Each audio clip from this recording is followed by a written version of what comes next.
The opening crawl is one of the most recognizable features of the Star Wars franchise, but making it in the late 70s and 80s was far more difficult than most fans imagined. The crawl was featured in all 9 parts of the Skywalker saga, and always opened with the classic line, "A long time ago in a galaxy far, far away," which led into the moving text.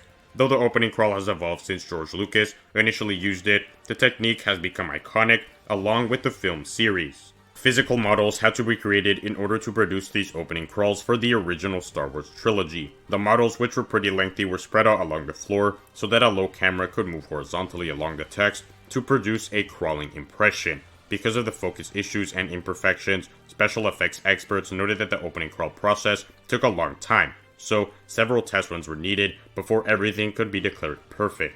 The crew was able to use computer-generated crawls by the time Lucasfilm launched the prequel trilogy, which began with 1999's The Phantom Menace. However, recreating the exact look of the original trilogy proved tricky because the design team had to piece together the parts. Having said that, the prequel trilogy crawls were completed in a far more timely manner. Numerous modifications have occurred since the initial Star Wars opening crawl premiered in 1977. When the original Star Wars film was re-released, the subtitle A New Hope was added, as was Episode 4. The new version of the original movie included computer-generated copies of the crawls for restoration purposes. Ultimately, the opening crawls from the 70s and 80s were very difficult to make, but overall, they have greatly contributed to the entire legacy of Star Wars.